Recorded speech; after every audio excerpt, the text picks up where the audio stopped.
Bonsoir. Merci beaucoup d'être avec nous ce soir. Merci d'avoir bravé les virus et merci beaucoup à Olivier Chaudançon et à toute l'équipe de la Maison de la Poésie d'avoir maintenu les portes de cette maison ouvertes ce soir afin que nous puissions passer cette soirée ensemble. Voilà. Alors effectivement, il y a beaucoup de virus par les temps qui courent et nous, on a contracté un virus. Je peux même vous dire qui me l'a filé. C'est Madame Nicole Berthold, qui est assise dans cette salle et que je voudrais remercier vraiment de sa présence parce que depuis toutes les années où elle se consacre corps et âme à l'œuvre de Boris Vian, c'est pour moi un exemple de courage, de fidélité et je voudrais la remercier pour tout ça et cette soirée lui est évidemment dédiée.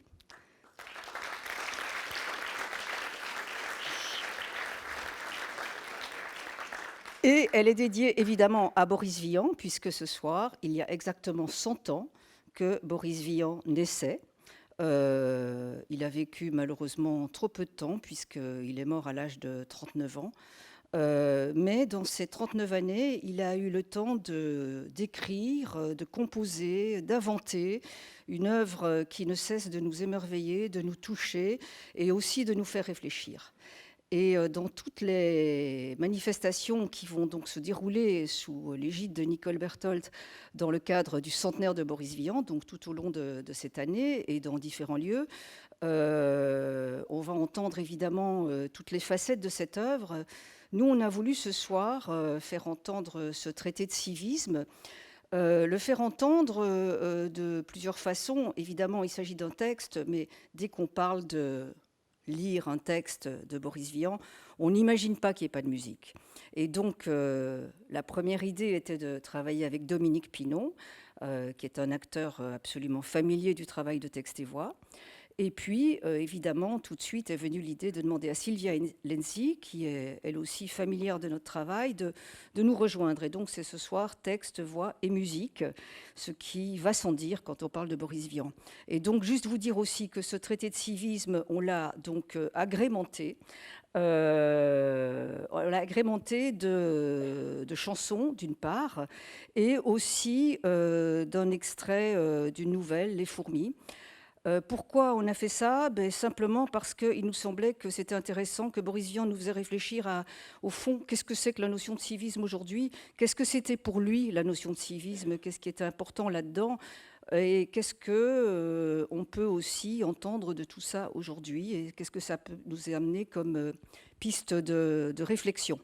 De réflexion, mais avant tout de joie et de plaisir. Et donc, voilà, j'espère qu'à l'issue de cette soirée, vous aurez tous chopé le virus Boris Vian et que vous allez découvrir tout au long du centenaire qui commence donc ce soir les multiples propositions musicales, cinématographiques, littéraires. Il y a aussi toute une partie d'édition de textes qui vont être réédités, d'autres qui vont être proposés. Enfin voilà, tout un programme que vous découvrirez. Et en attendant, pour ce soir, je vous propose de découvrir le nôtre en coupant vos téléphones portables d'une part. Et je vous dis donc à tout à l'heure. Je vous souhaite une excellente soirée. Merci.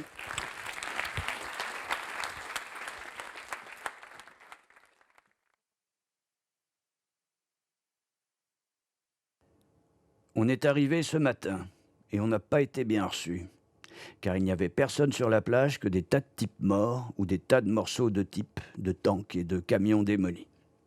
Il venait des balles d'un peu partout et je n'aime pas ce désordre pour le plaisir.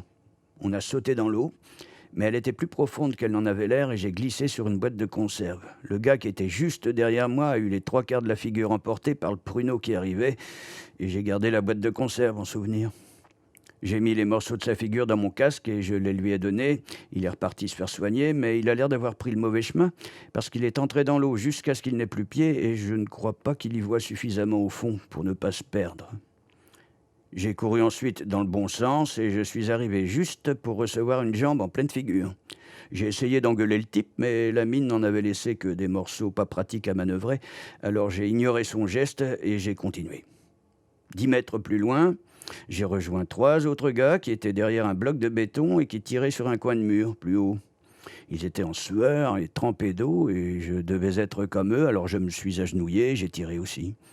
Le lieutenant est revenu, il tenait sa tête à 2 mains et ça coulait rouge de sa bouche. Il n'avait pas l'air content et il a vite été s'étendre sur le sable, la bouche ouverte et les bras en avant. Il a dû salir le sable pas mal. C'était un des seuls coins qui restait propre. Heureusement, ça s'éclaircissait. Il en débarquait maintenant de grosses fournées des bateaux. Mais les poissons leur filaient entre les jambes pour se venger du remue-ménage et la plupart tombaient dans l'eau et se relevaient en râlant comme des perdus. Certains ne se relevaient pas et partaient en flottant avec les vagues. Et le capitaine nous a dit aussitôt de neutraliser le nid de mitrailleuse qui venait de recommencer à taper en progressant derrière le tank.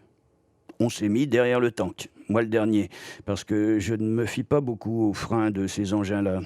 C'est plus commode de marcher derrière un tank tout de même, parce qu'on n'a plus besoin de s'empêtrer dans les barbelés et les piquets tomber tout seuls.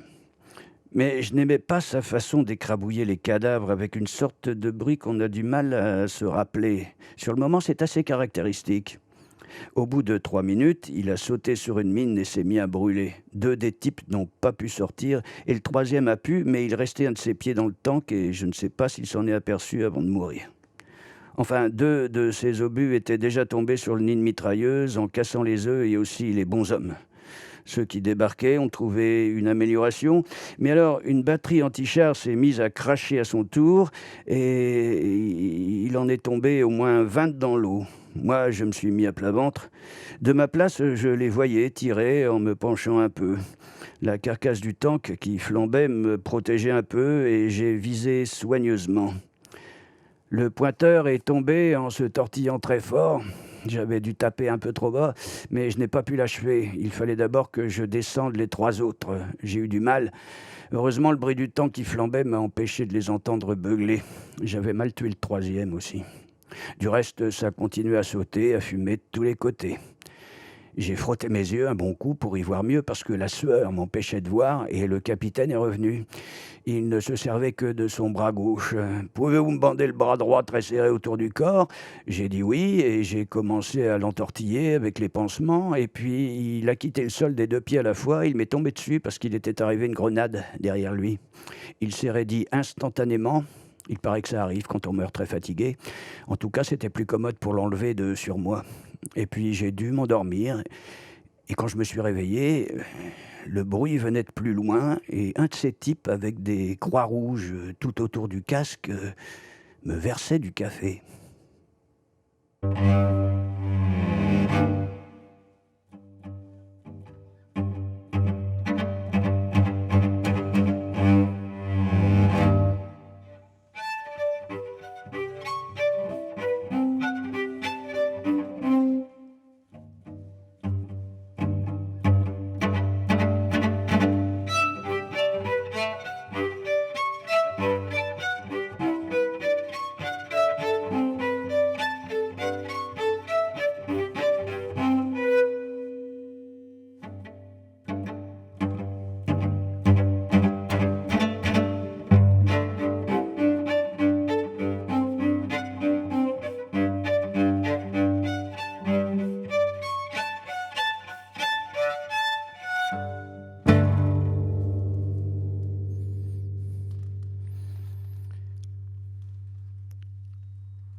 Je vais vous parler de moi, car je me considère comme le prototype parfait du citoyen moyen, mais intelligent. Et comme tout Français qui se respecte, j'ai des idées. Si j'étais au gouvernement. Moi, Jules Dupont, je pense. C'est pourquoi je suis capitaine de réserve et non notamment d'active. De Gaulle ne s'est mis à penser que dans la retraite. À l'armée ou au gouvernement, 0. Je crois avoir moins coûté à la France que Napoléon et pourtant il est beaucoup plus connu que moi. Plus ça va et plus je suis pénétré de la certitude que tous les autres sont idiots et que moi seul ai raison. Quand ça ne serait que pour pouvoir parler à quelqu'un, il faut donc que je mette quelqu'un dans le coup. La population actuelle du globe, mais il n'y a pas de population actuelle du globe, il n'y a rien d'abstrait là-dedans. Il y a 2,6 milliards d'individus à un cheval près. On peut et l'on doit s'en occuper individuellement. Ce qui compte, ce n'est pas le bonheur de tout le monde, c'est le bonheur de chacun. Cette notion de bonheur apparaît bien peu scientifique et bien vague après la profession de foi qui précède. Elle sera donc explicitée au cours de ce qui suit. Au reste, elle se dégage de l'histoire, elle s'en dégage invinciblement, non pas de cette histoire historisante déjà dénoncée par Fèvre et Fourastier à sa suite, à laquelle on préférera avengeusement celle d'Alexandre Dumas et de ses émules qui faisaient, eux, leur métier. Non pas de cette histoire tendancieuse, politique et militaire, l'un n'a jamais tenu sans l'autre, qui n'est qu'un choix fait entre des événements historiques par un historien toujours partial de ce fait même, mais bien de cet ensemble des actes quotidiens de chacun des individus ayant habité le globe et dont nous sommes l'aboutissement vivant et bien aisément observable, si l'on veut se donner le mal d'observer. Et s'il plaît au lecteur d'éliminer même ce terme de bonheur, nous nous contenterons de parler de cette progression inéluctable vers l'élévation du niveau de vie de la classe productive que l'on peut constater, qu'on le veuille ou non cette fois, car il s'agit de chiffres et de statistiques, depuis que l'homme a trouvé les moyens de laisser derrière lui quelques traces de son éphémère passage. Appelons alors bonheur, si nous le voulons, le terme ultime de cette progression. Nous ne nous étendrons pas, d'autres l'ont fait beaucoup mieux que nous ne pourrions le faire, sur les conditions passées dans lesquelles s'est effectuée cette évolution et sur les phases de misère atroce et de crise désespérée traversées par les populations de nos pays. Nous insisterons cependant sur ce que plus de la moitié de la population du globe est sous-alimentée. Ce fait actuel justifierait à lui seul que l'on s'efforçât, dans la mesure de ses moyens, d'apporter sa contribution à l'œuvre qui s'offre à l'homme d'aujourd'hui. Ce fait explique que ce livre ne soit pas analytique, mais doctrinaire. Ce n'est pas un compte-rendu, mais une proposition de solution. Cela peut paraître ambitieux, mais si ce ne l'était pas, quoi bon l'écrire ? Le monde est trop encombré d'ouvrages inutiles pour que l'on doive être au moins persuadé de l'utilité d'un ouvrage avant de l'entreprendre. Pour nous résumer, c'eût été fort bien, en 1939, d'analyser les dangers de l'hitlérisme, mais il eût été encore mieux d'étudier une méthode d'élimination de cet encombrant personnage, et encore mieux de l'éliminer. En l'occurrence, la tâche était malaisée, bien qu'elle ne portât que sur un seul homme, et qu'il soit plus facile de détruire que de construire. On concevra que, désireux d'agir sur le sort de 2,5 milliards d'individus, et dans le bon sens, on se tente contraint d'écrire et de rechercher ainsi des camarades de travail. Espérer réaliser seul un tel but supposerait, outre une certaine absence de modestie, un mépris inévitable des moyens, lequel ne serait pas entièrement de notre goût.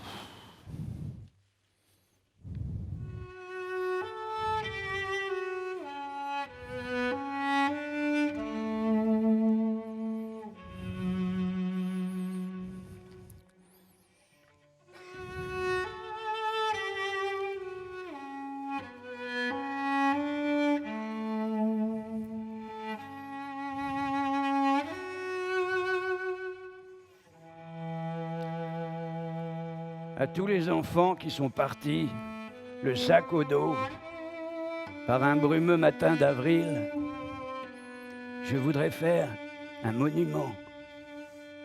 À tous les enfants qui ont pleuré, le sac au dos, les yeux baissés sur leur chagrin, je voudrais faire un monument.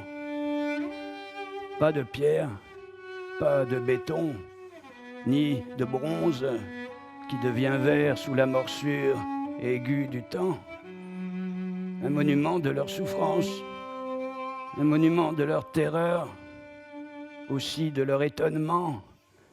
Voilà le monde, parfumé, plein de rire, plein d'oiseaux bleus, soudain, griffé d'un coup de feu. Un monde neuf où sur un corps qui va tomber, grandit une tache de sang.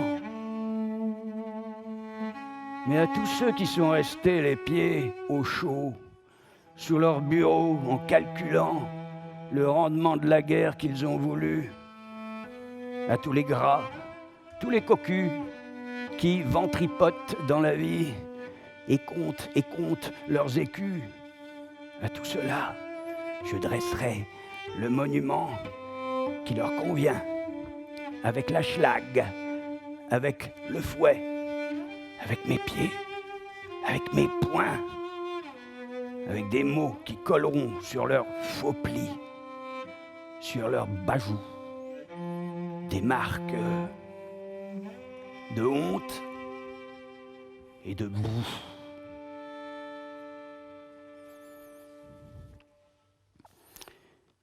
Il n'y aura rien de ce livre que je n'ai profondément éprouvé moi-même. C'est là sa limite. Mais dans la mesure où je ne me crois guère différent des autres, c'est également ce qui peut le rendre valable. Il est trop facile de généraliser, trop gratuit aussi. Et se baser sur moi est la moindre honnêteté. Je n'ai jamais éprouvé la moindre révélation. Je n'ai pas arpenté fiévreusement ma chambre toute une nuit après la lecture des philosophes, en me frappant la poitrine du poing et en m'acriant « Ouais, voilà la vérité ». Je n'ai pas commencé par agir pour me renier ensuite. Je ne crois pas qu'un homme qui se presse de commettre l'erreur pour la reconnaître publiquement, comme Kessler et les autres renégats, soit admirable. Je ne trouve pas admirable d'avouer ses erreurs. Je trouve surtout regrettable de les avoir faites. Le fait est là. J'ai l'impression de penser ce que je pense depuis très longtemps, depuis que je pense en vérité. Mais c'est le résultat de l'expérience vitale que de nous munir d'un matériel verbal, d'un matériel de communication avec les autres hommes qui s'enrichit peu à peu jusqu'à nous permettre de formuler ce que nous avons toujours éprouvé confusément. Les mots ne sont pas tout, encore ne faut-il pas se laisser séduire par des agencements frappants qui ne sont pas vôtres, que l'on croit avoir perçus avant de les sentir. S'engager est une belle chose, mais il faut lire le formulaire avant que d'y apposer sa signature. Et s'il ne vous plaît pas, s'il ne vous paraît pas fondé, quelle autre ressource sinon composer le sien, à partir des éléments dont on dispose? Toute autre méthode tombe dans l'erreur, poussée parfois jusqu'au délire de l'interprétation.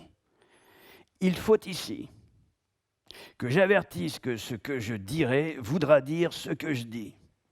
Rien de plus, rien de moins.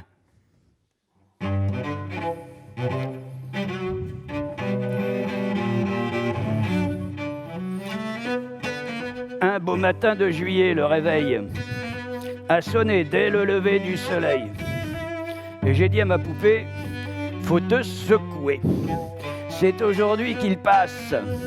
On arrive sur le boulevard sans retard pour voir défiler le roi de Zanzibar. Mais sur le champ, on est refoulé par les agents. Alors j'ai dit, on n'est pas là pour se faire engueuler, on est là pour voir le défilé. On n'est pas là pour se faire piétiner, on est là pour voir le défilé. Si tout le monde était resté chez soi, ça ferait du tort à la République. Laissez-nous donc qu'on le regarde, sinon plus tard, quand la reine reviendra, ma parole, nous, on reviendra pas. Le jour de la fête à Julot, mon poteau, je l'ai invité dans un petit bistrot où l'on sert un Beaujolais vrai de vrai, un nectar de première. On est sorti très à l'aise et voilà que j'ai eu l'idée de le ramener chez moi. Mais j'ai compris devant le rouleau à pâtisserie, alors j'ai dit... On n'est pas là pour se faire engueuler, on est là pour faire une petite belote. On n'est pas là pour se faire assommer, on est là pour la fête à mon pote. Si tout le monde restait toujours tout seul, ça serait d'une tristesse pas croyable. Ouvre ta porte, et sors des verres. Ne t'obstine pas ou sans ça, le prochain coup, ma parole, je rentre plus du tout. Ma femme a cogné si dur cette fois-là qu'on a trépassé le soir même. Et voilà qu'on se retrouve au paradis vers minuit devant Monsieur Saint-Pierre. Il y avait quelques élus qui rentraient, mais sitôt que l'on s'approche du guichet, on est refoulé et Saint-Pierre se met à râler. Alors j'ai dit, on n'est pas là pour se faire engueuler, on est venu essayer l'auréole. On n'est pas là pour se faire renvoyer, on est mort, il est temps qu'on rigole. Si vous jetez les victimes à la porte, il doit pas vous rester beaucoup de monde. Portez-vous bien, mais nous on se barre. Et puis on est descendu chez Satan, et là-bas c'était épatant.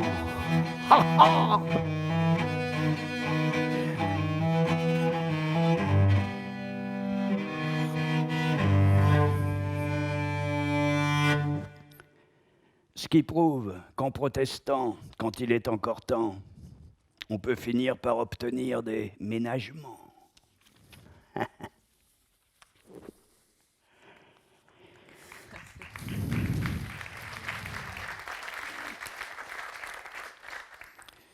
Pour démolir McCarthy, une seule méthode, le démolir. L'analyser n'arrange rien. McCarthy, inéluctablement, ne pourra tout au plus qu'infléchir un peu la courbe dans un mauvais sens passager. L'allure générale de la dite courbe ne s'en trouvera nullement modifiée. McCarthy n'est pas dangereux intellectuellement, mais matériellement. Et il n'est utile de l'attaquer que sur le plan matériel, au couteau. La tradition est impuissante à modifier ce fait brutal, amené depuis des siècles à la lumière du jour par la poussée lente des chercheurs et des scientifiques. La solution n'est pas politique. Et l'analyse politique, si brillante qu'elle soit, reste totalement à côté de la question. Attacher plus longtemps à la politique une importance autre que celle du cancer confine au désespoir. Or, le doute n'est pas permis, la politique est appelée à disparaître en tant que méthode de résolution des problèmes de l'homme, et on arrivera à l'éliminer au même titre que la syphilis. Que la période de transition soit dure, que nous soyons plein dedans, voilà ce que nous ne songerons nullement à nier. Mais croire, en 1954, que la politique ait jamais résolu un problème avant que la technique ne l'ait elle-même résolu, cela confine à l'idiotie. Il y a une autre leçon à tirer de l'Amérique que celle de McCarthy, et c'est malhonnêteté pure que l'ignorer plus longtemps. Et c'est malhonnêteté pure au même degré que d'ignorer l'existence de solutions au moins partielles à tous les problèmes capitaux de l'humanité actuelle qui sont réellement en bien petit nombre, que l'on pourrait grosso modo résumer brièvement sous une rubrique générale, la misère physiologique, sous-alimentation physiologique des 9/10 de l'humanité. Car c'est un point de vue quantitatif qu'il se pose, et c'est ce qui en fait la complexité apparente, mais du point de vue qualitatif, ils se réduisent à fort peu de choses. Et puisque c'est un problème de finalité qui surgit en tête de toute réflexion de ce genre, les faits sont là qui nous permettent de dégager avec une précision parfaitement abstraite le sens de la courbe évoquée plus haut. L'histoire, qui n'est pas cette collection stupide de faits militaires masquant depuis des siècles la signification réelle de l'évolution de l'intelligence, est là pour le dire. L'histoire qui évolue dans le sens de la vie, tandis que le militaire n'est qu'une des formes de la mort, forme pathologique dont on se débarrassera moins facilement que du cancer, mais dont on peut se débarrasser. L'histoire qui démontre surabondamment le progrès accompli en 2000 et même en 200 ans, et si ce n'est pas un progrès que d'avoir en quelques siècles amené la durée moyenne de vie de certains groupes d'hommes à plus de 60 ans alors qu'elle était de 20, si ce n'est pas un progrès que d'avoir, en élevant de façon énorme le niveau moyen de l'existence, diminué de moitié le nombre moyen des heures de travail, alors nous ne parlons pas la même langue, et vous êtes les hommes du néant. Le problème est clair pour ceux qui sont de bonne volonté. Il s'agit d'amener, dans le temps le plus bref, le niveau de vie de l'ensemble des groupes humains et accessoirement des êtres vivants en symbiose avec l'homme au minimum vital idéal que l'on peut considérer comme étant à un moment donné le maximum théorique possible, compte tenu de l'état de la technique et des ressources énergétiques et matérielles terrestres. Étant entendu qu'en aucun cas, en aucun lieu, on ne doive régresser du point de vue des heures de travail par rapport à la situation existante, au lieu considéré que pour des durées temporaires et prédéterminées sans qu'il soit admis une diminution de niveau de vie en deçà d'un minimum vital physiologique à fixer d'après les conditions moyennes existant dans les pays d'un niveau technique au moins égal à celui de 36 en France, ce dernier étant pris arbitrairement comme terme acceptable de référence. Le but ultime étant naturellement la suppression totale ou tout au moins presque totale du caractère obligatoire du travail en général et des travaux dits serviles, eux-mêmes en particulier, mineurs de fond, dockers, etc., au profit des activités créatrices de l'esprit ou du corps et, en fin de compte, de la liberté individuelle. Ce qui est parfaitement possible et dans un délai relativement bref. Que cela le soit théoriquement, je ne prendrai pas la peine de discuter ni de réfuter les théories contraires, car cela serait montrer que je n'ai pas pesé sérieusement le pour et le contre avant d'indiquer ici les miennes. Je sais qu'une conclusion du genre de celle que j'ai énoncée ci-dessus devrait arriver au terme d'une étude de 6000 pages, bourrée de citations de références, discrètement et se cacher aussitôt derrière sa couverture. Mais diluer les faits ne saurait leur donner du poids.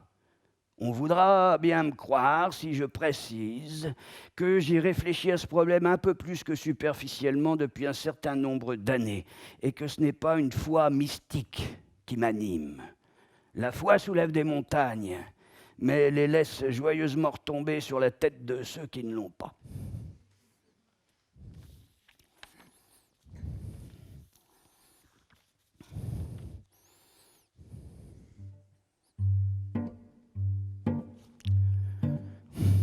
C'est nous les pauvres cons, les pauvres contribuables, obligés de subir jusqu'à la fin du temps le sort auquel l'impair, auquel imperturbable nous condamne nos goûts, tous nos gouvernements. Si tu t'offres 100 francs d'essence, il y en a 80 pour l'État. Regarde avec concupiscence les Cadillacs. C'est pas pour toi. Dans ta 2 chevaux ridicule, sautille le long des chemins. Encore heureux si tu circules, on va t'en empêcher demain. Taxe sur l'alcool et la bière, sur la gauloise et le pétain, sur le triste célibataire qui est puni de n'être qu'un. On te contrôle, on te surveille. Ah, tu t'achètes du gigot, c'est donc que tout marche à merveille. Paye, goinfre, paye à gogo. C'est nous les pauvres cons, les pauvres contribuables, obligés de subir jusqu'à la fin des temps le sort auquel impère, auquel imperturbable nous condamne nos goûts, tous nos gouvernements.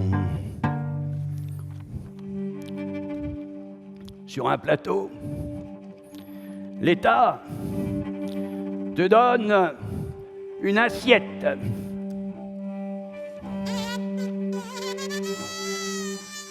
C'était trop beau. Elle est vide. Et toi, tu t'étonnes. Mais c'est l'assiette de l'impôt. Tu te promènes dans la vie, le torse bombé, plein d'allant. Gare à l'impôt sur l'énergie. C'est pour hier, ou même avant. Un beau jour, sur ton oxygène, on te branchera ton compteur. Simple tarif, l'air de la Seine. Double tarif, l'air des hauteurs. Voilà pourtant que tu te cabres, tu préfères mendigoter ou te faire à valeur de sabre. taxe à la valeur ajoutée.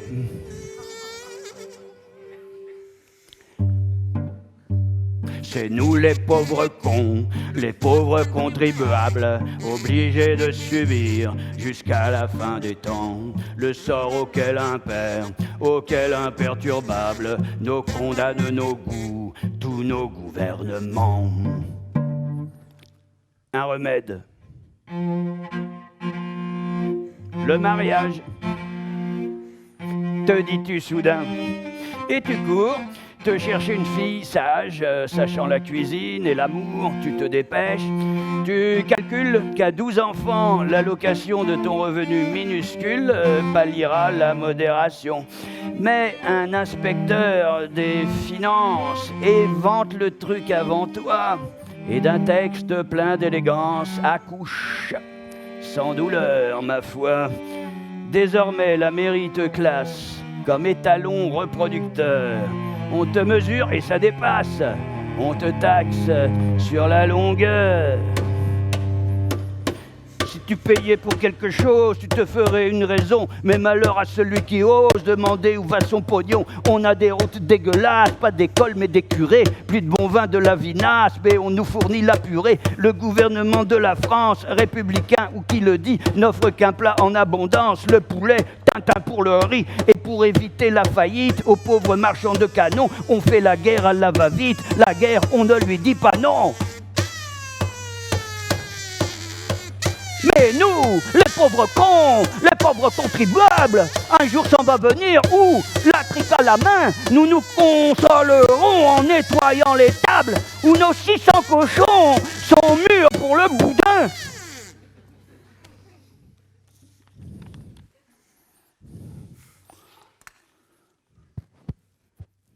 Chaque fois qu'un écrivain qui se pique de littérature se mêle de parler politique, c'est pour dire des âneries. Les plus grands n'échappant pas à la règle, c'est sans la moindre hésitation que nous allons, selon les méthodes qui nous sont chères, plonger d'un trait fulgurant dans l'onde trouble du débat pour arriver à la racine des choses, laquelle prend son pied dans l'eau, chacun le sait.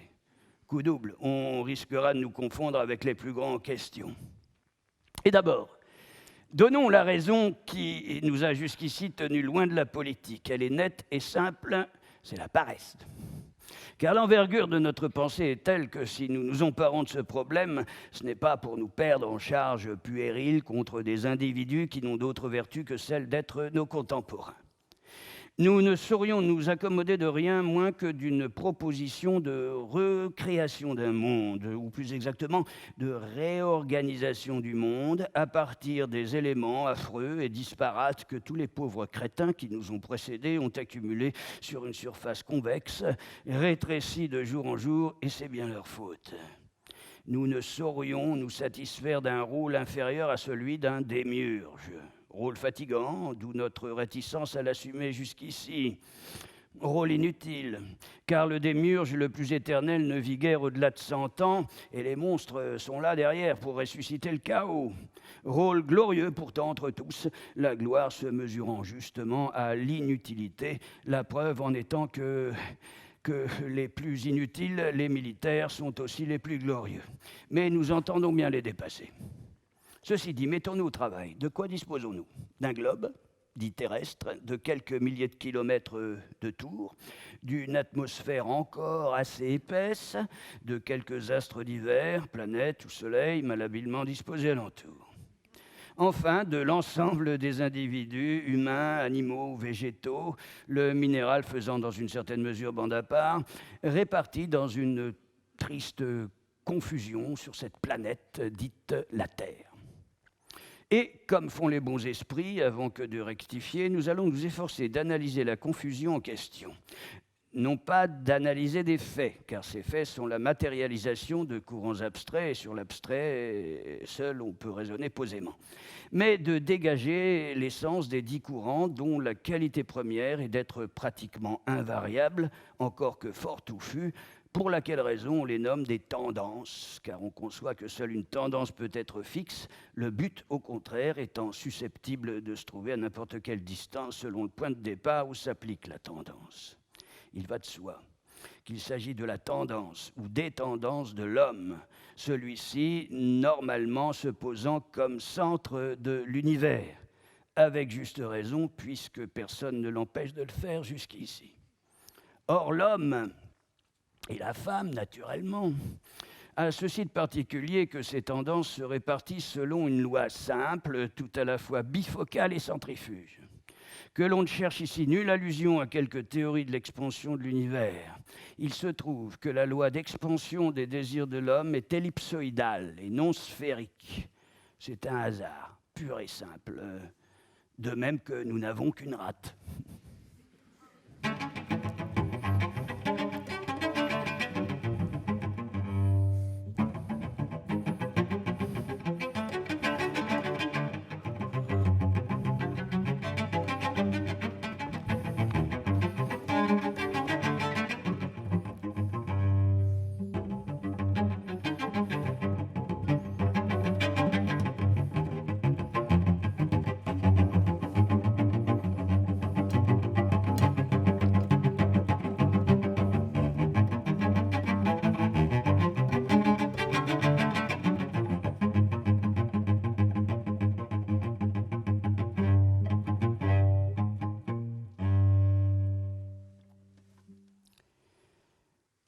Le vocable parlementaire dérive, on le sait, du vieux français « parler menteur ».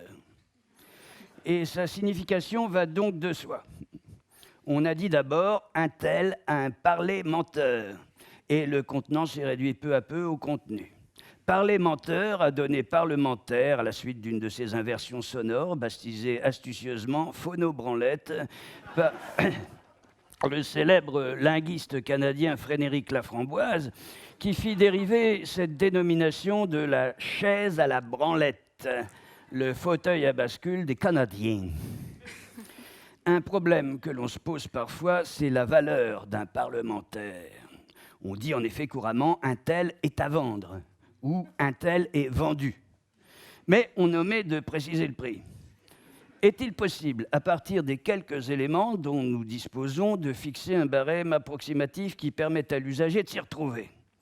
Le vague qui règne est bien gênant et l'étranger, le touriste que nous essayons d'attirer sur notre territoire peuvent avoir envie d'emporter chez eux un souvenir autre que la Tour Eiffel. La Chambre des députés est en passe de devenir, hors de nos frontières, aussi prisée que notre premier monument d'exportation. Pourquoi n'en pas profiter et ne pas céder quelques-uns de ses pensionnaires ? On en retrouvera toujours assez. En outre, les éventuels acheteurs s'en lasseront vite et nous les réexpédierons pour rien. Belle occasion de monter un fructueux petit commerce. Arrêtons-nous sur cette remarque, elle est caractéristique. Il est excessivement remarquable que le fait d'être déjà vendu n'empêche jamais le parlementaire vivant d'être encore à vendre. C'est un des rares cas commerciaux de cessibilité permanente et quoi que l'on croie, il ne s'ensuit pas pourtant que l'acheteur dispose d'un droit seulement symbolique sur l'acheté, car il le tient dans une certaine mesure sous sa coupe et se fait rendre des services. La vente d'un parlementaire est, on le voit, une opération financière complexe et met en jeu tout un code plus ou moins occulte, assez ridiculement tenu secret par les intéressés, bien que l'homme de la rue en connaisse les moindres détails. Il est assez symbolique que la seule évaluation récente de la valeur du parlementaire provienne de la justice. Quel arbitre, mieux placé en l'occurrence qu'un juge, invendable par définition, puisqu'il n'existe pas, à notre connaissance, de monnaie divisionnaire assez petite pour qu'on puisse l'acheter sans y perdre. Mais le temps n'est pas de philosopher, il nous faut éclairer le lecteur que l'on gruge assez souvent pour lui fournir en compensation un conseil utile. Quel prix devez-vous donc mettre à votre parlementaire ? Éliminons d'emblée cette idée que l'on a intérêt à acheter le parlementaire selon le procédé de la location-vente ou à crédit. En réalité, dans ces conditions, le parlementaire ne vous appartient jamais. Le procédé est astucieux. Un individu, non encore parlementaire, se présente à vous et vous propose, pour rien, car il est rusé, de l'élire. L'ayant élu, vous seriez en droit de vous dire que c'est votre parlementaire. Or, Il vous prouve immédiatement le contraire en faisant voter quelques surtaxes progressives qui, sous couvert de l'acheter définitivement, vous ruinent et n'aboutissent à rien puisque, attention, là est l'astuce, il s'arrange toujours par le moyen du déficit pour faire annuler la vente et, miracle de la combine, c'est vous qui vous trouvez en faillite. Le jeu est joli, il lasse cependant. Mais le parlementaire a plus d'un tour dans son sac et a su entourer de la menace de châtiment si sévère toute propagande en faveur d'une grève de l'impôt qui ruinerait immédiatement ces machiavéliques combinaisons que le client se trouve ou croit se trouver assez désarmé. À notre avis, il n'y a en réalité de la part du client qu'un peu de paresse, d'inertie qui ne saurait tarder à passer. Nous étudions à cet effet les nouvelles méthodes et ferons part au lecteur de nos solutions. Le vrai moyen d'acheter un parlementaire, c'est la méthode directe. Et à ceux qui nous demandent « faut-il l'acheter sur pied ou abattu ?», nous répondons « choisissez la seconde solution ». Fixons des chiffres. Personnellement, nous considérons comme assez bon marché tout parlementaire mort qui nous sera offert pour une somme de 1 à 5 millions selon grosseur. Cela peut paraître dispendieux. En réalité, un calcul du niveau de l'école primaire vous met immédiatement à même de vous apercevoir que vivant, c'est encore plus ruineux.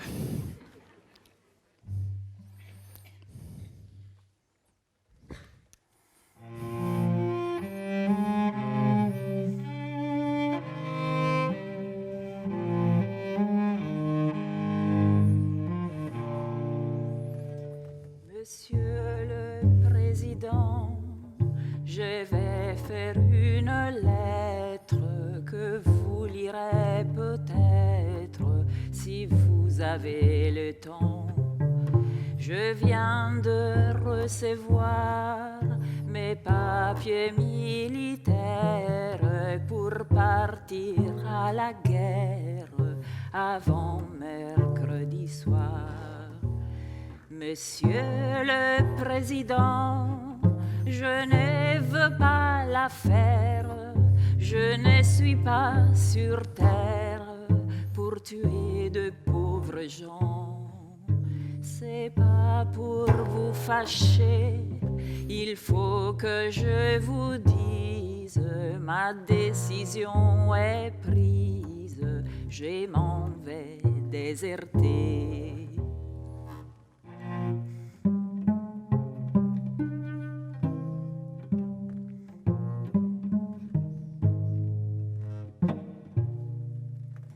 Depuis que je suis né, j'ai vu mourir mon père, j'ai vu partir mes frères et pleurer mes enfants.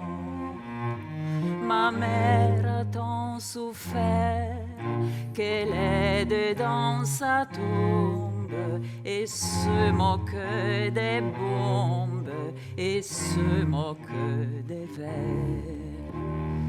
Quand j'étais prisonnier, on m'a volé ma femme, on m'a volé mon âme et tout mon cher passé. Demain de bon matin, je fermerai ma porte au nez des années mortes, j'irai sur les chemins.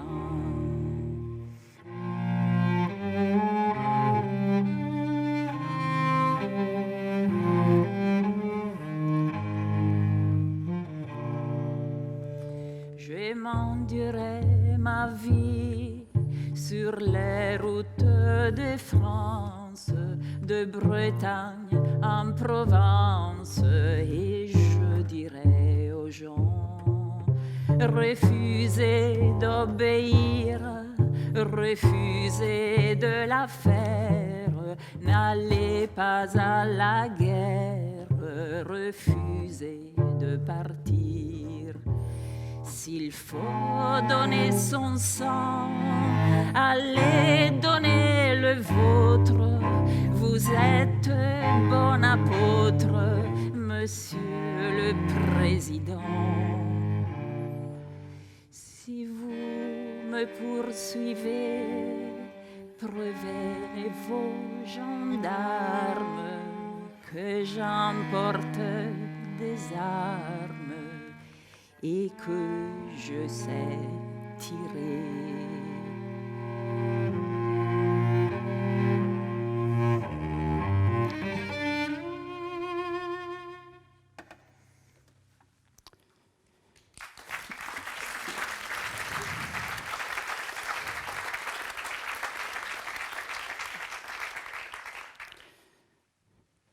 Lettre ouverte à Monsieur Paul Faber, conseiller municipal. Cher monsieur, vous avez bien voulu attirer les rayons du flambeau de l'actualité sur une chanson fort simple et sans prétention, Le Déserteur, que vous avez entendue à la radio et dont je suis l'auteur. Vous avez cru devoir prétendre qu'il s'agissait là d'une insulte aux anciens combattants de toutes les guerres passées, présentes et à venir. Vous avez demandé au préfet de la Seine que cette chanson ne passe plus sur les ondes. Ceci confirme à qui veut l'entendre l'existence d'une censure à la radio et c'est un détail utile à connaître.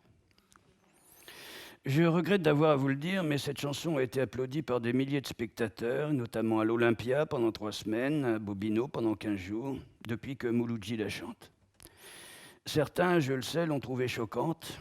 Ils étaient très peu nombreux et je crains qu'ils ne l'aient pas comprise. Voici quelques explications à leur usage. De 2 choses l'une. Anciens combattants, vous battiez-vous pour la paix ou pour le plaisir ? Si vous vous battiez pour la paix, ce que j'ose espérer, ne tombez pas sur quelqu'un qui est du même bord que vous et répondez à la question suivante.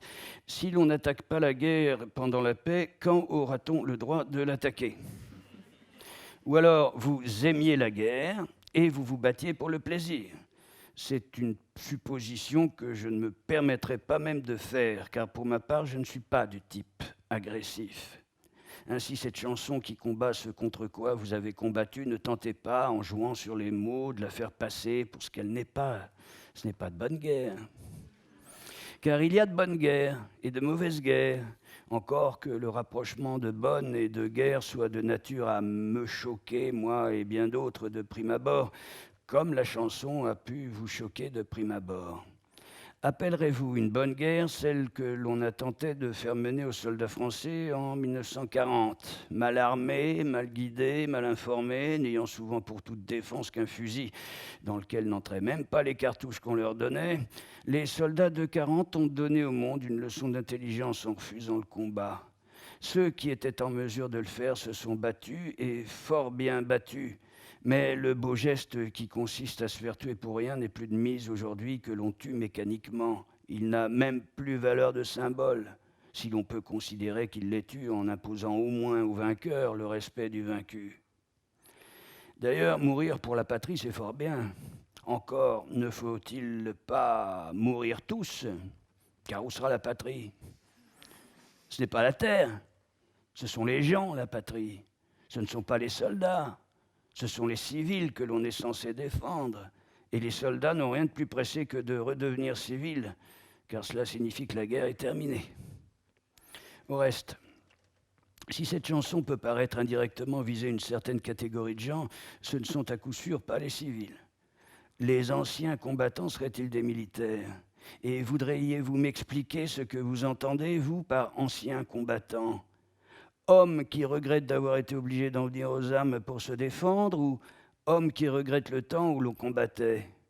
Si c'est homme qui a fait ses preuves de combattant, cela prend d'une nuance agressive. Si c'est homme qui a gagné une guerre, c'est un peu vaniteux. Croyez-moi, ancien combattant, c'est un mot dangereux. On ne devrait pas se vanter d'avoir fait la guerre, on devrait le regretter. Un ancien combattant est mieux placé que quiconque pour haïr la guerre. Presque tous les vrais déserteurs sont des anciens combattants qui n'ont pas eu la force d'aller jusqu'à la fin du combat. Et qui leur jettera la pierre? Non. Si ma chanson peut déplaire, ce n'est pas un ancien combattant, cher monsieur Faber. Cela ne peut être qu'à une certaine catégorie de militaires de carrière. Jusqu'à nouvel ordre, je considère l'ancien combattant comme un civil heureux de l'être. Il est des militaires de carrière qui considèrent la guerre comme un fléau inévitable et s'efforcent de l'abréger. Ils ont tort d'être militaires, car c'est se déclarer découragé d'avance et admettre que l'on ne peut prévenir ce fléau. Mais ces militaires-là sont des hommes honnêtes, bêtes mais honnêtes. Et ceux-là non plus n'ont pas pu se sentir visés. Sachez-le, certains m'ont félicité de cette chanson. Malheureusement, il en est d'autres, et ceux-là, si je les ai choqués, j'en suis ravi. C'est bien leur tour. Oui, cher monsieur Faber, figurez-vous, certains militaires de carrière considèrent que la guerre n'a d'autre but que de tuer les gens. Non, monsieur Faber, ne cherchez pas l'insulte où elle n'est pas, et si vous la trouvez, sachez que c'est vous qui l'y aurez mise. Je dis clairement ce que je veux dire, et jamais je n'ai eu le désir d'insulter les anciens combattants des deux guerres, les résistants, parmi lesquels je compte bien des amis, et les maux de la guerre, et les morts de la guerre, parmi lesquels j'en comptais bien d'autres. Lorsque j'insulte, je le fais franchement, croyez-moi. Jamais je n'insulterai des hommes comme moi, des civils, que l'on a revêtus d'un uniforme pour pouvoir les tuer comme de simples objets, en leur bourrant le crâne de mots d'ordre vides et de prétextes fallacieux. Se battre sans savoir pourquoi l'on se bat est le fait d'un imbécile et non celui d'un héros. Le héros, c'est celui qui accepte la mort lorsqu'il sait qu'elle sera utile aux valeurs qu'il défend. Le déserteur de ma chanson n'est qu'un homme qui ne sait pas. Et qui le lui explique ? Ceux qui, comme moi, ont eu 20 ans, en 40, ont reçu un drôle de cadeau d'anniversaire. Je ne pose pas pour les braves. Ajourné à la suite d'une maladie de cœur, je ne me suis pas battu, je n'ai pas été déporté, je n'ai pas collaboré, je suis resté 4 ans durant, un imbécile sous-alimenté parmi tant d'autres, un qui ne comprenait pas, parce que pour comprendre, il faut qu'on vous explique. J'ai 34 ans aujourd'hui, et je vous le dis, s'il s'agit de défendre ceux que j'aime, je veux bien me battre tout de suite. S'il s'agit de tomber au hasard d'un combat ignoble sous la gelée de napalm, pion obscur dans une mêlée guidée par des intérêts politiques, je refuse et je prends le maquis. Je ferai ma guerre à moi. Le pays entier s'est élevé contre la guerre d'Indochine lorsqu'il a fini par savoir ce qu'il en était, et les jeunes qui se sont fait tuer là-bas parce qu'ils croyaient servir à quelque chose, on le leur avait dit, je ne les insulte pas, je les pleure. Parmi eux se trouvaient, qui sait, de grands peintres, de grands musiciens, et à coup sûr d'honnêtes gens. D'ailleurs, je pourrais vous chicaner. Qui êtes-vous pour me prendre à partie comme cela, monsieur Faber ? Vous considérez-vous comme un modèle, un étalon de référence ? Je ne demande pas mieux que de le croire. Encore faudrait-il que je vous connusse. Je ne demande pas mieux que de faire votre connaissance. Mais vous m'attaquez comme cela, sournoisement, sans même m'entendre, car j'aurais pu vous expliquer cette chanson puisqu'il vous faut un dessin. Je serais ravi de prendre exemple sur vous si je reconnais en vous les qualités admirables que vous avez, je n'en doute pas, mais qui ne sont guère manifestes jusqu'ici, puisque je ne connais de vous qu'un acte d'hostilité à l'égard d'un homme qui essaie de gagner sa vie en faisant des chansons pour d'autres hommes. Je veux bien suivre Faber, moi, mais les hommes de ma génération en ont assez des leçons, ils préfèrent les exemples. Jusqu'ici, je me suis contenté de gens comme Einstein, pour ne citer que Whitney. Voici ce qu'il écrit des militaires. Einstein. Ce sujet me mène à parler de la pire des créations, celle des masses armées, du régime militaire que je hais. Je méprise profondément celui qui peut, avec plaisir, marcher en rang et formation derrière une musique.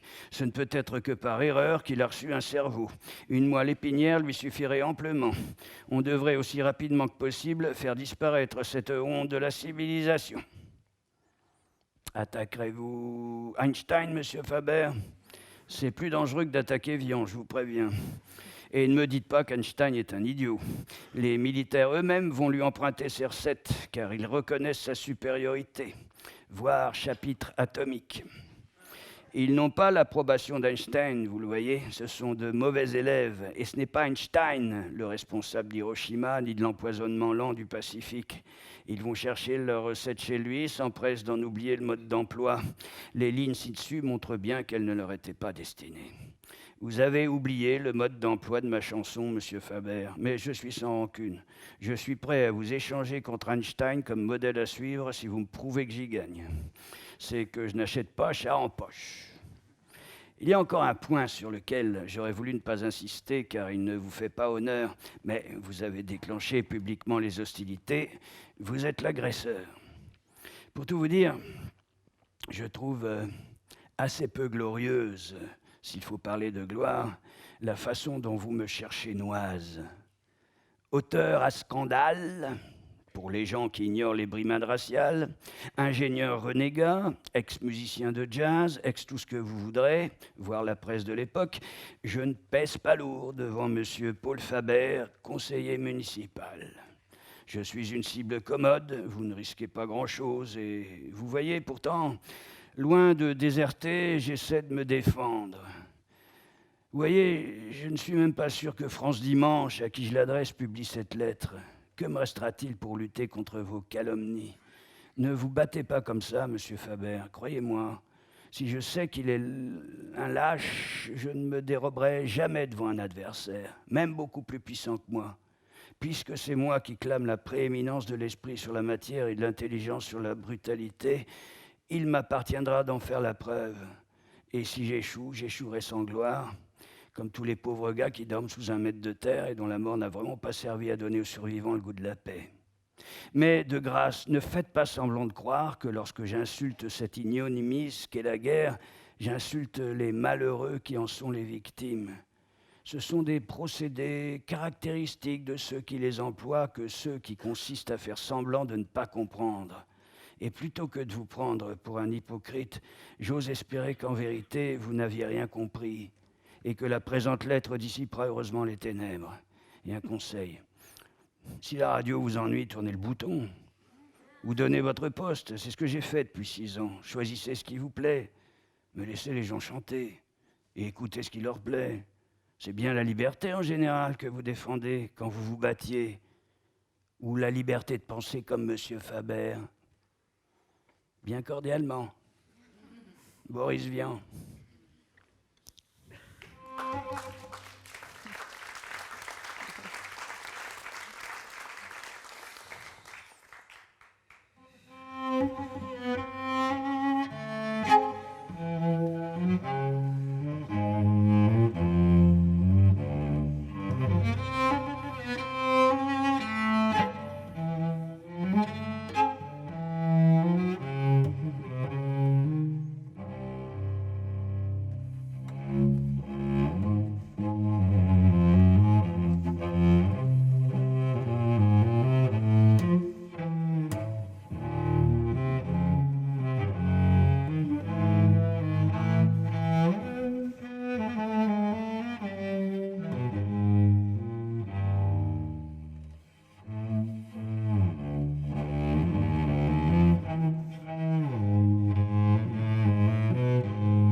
On repart tout à l'heure.